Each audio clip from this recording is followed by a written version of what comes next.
Proklamasi. Kami, bangsa Indonesia, dengan ini menyatakan kemerdekaan Indonesia.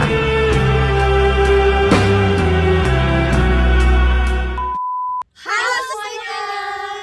Selamat datang di video pembelajaran pendidikan Pancasila. Di dalam video ini kita akan membahas mengenai Pancasila dalam arus sejarah bangsa Indonesia. Di dalam video ini kami juga akan beri pemahaman mendalam tentang bagaimana Pancasila lahir, dirumuskan hingga menjadi dasar negara.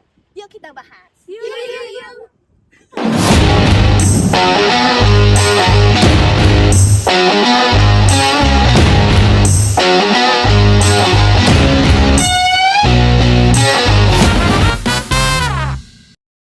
Kita akan mulai dengan membahas bagaimana rasa nasionalisme di Indonesia mulai tumbuh dan kemudian akan melahirkan tentang ide-ide tentang dasar negara kita.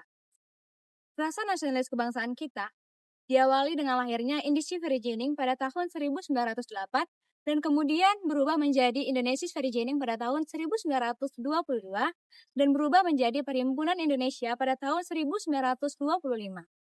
Nah, semangat kebangsaan nasionalisme Indonesia didukung dengan semangat serta kesadaran kaum pemuda akan pentingnya persatuan dan kesatuan untuk meraih kemerdekaan Indonesia. Hingga hal ini diwujudkan pada Kongres Pemuda pada tanggal 28 Oktober 1928.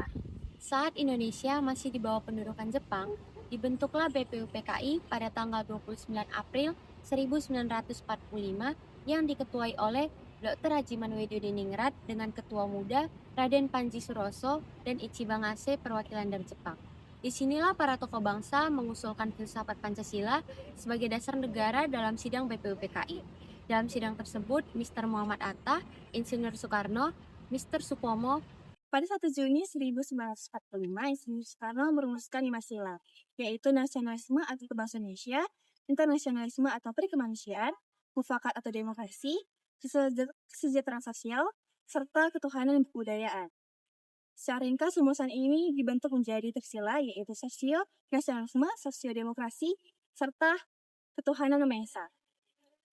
Penggabungan trisila ini lalu menjadi satu kesatuan yang disebut sebagai Ekasila atau asas gotong royong. Ini menunjukkan bahwa aspek kehidupan bernegara harus dijiwai oleh semangat gotong royong.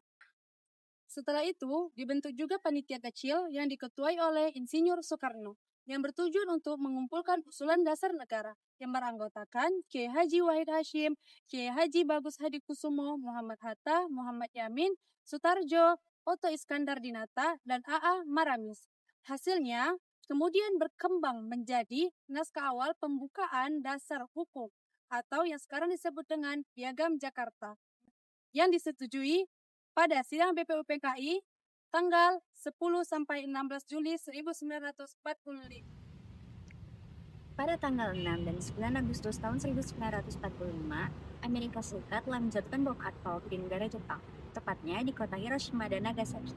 Situasi ini mendesak Jepang untuk segera menyerah tanpa syarat pada tanggal 14 Agustus tahun 1945. Momentum ini tidak disia-siakan oleh para tokoh bangsa untuk segera mempercepat kemerdekaan Indonesia.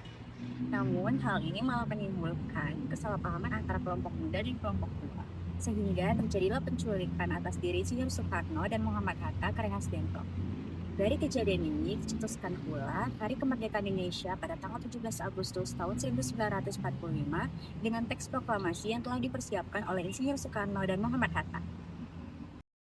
Pada tanggal 17 Agustus 1945, Soekarno dan Hatta memproklamasikan kemerdekaan Indonesia.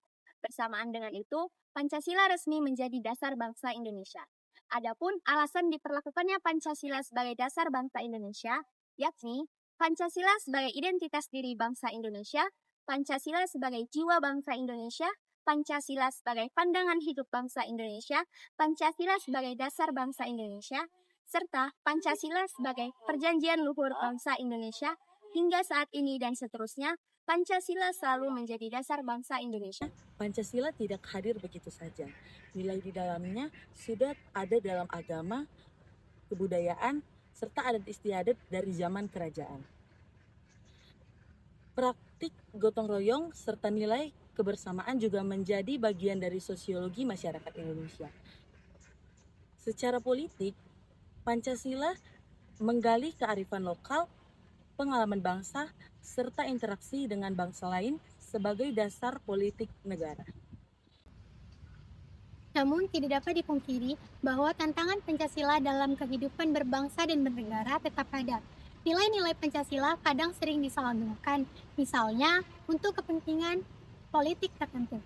Itu sebabnya kita perlu menjaga kemurnian dan penerapannya. Jadi Pancasila bukan hanya dasar negara, tetapi juga kompas moral bangsa Indonesia. Dengan memahaminya, kita menjaga keutuhan dan masa depan bangsa. Sebagai penutup, penting bagi kita untuk terus memperkuat pemahaman serta pelaksanaan nilai-nilai Pancasila. Menjaga esensi Pancasila berarti menjaga keutuhan dan masa depan bangsa Indonesia. Terima kasih sudah menonton. Bye-bye!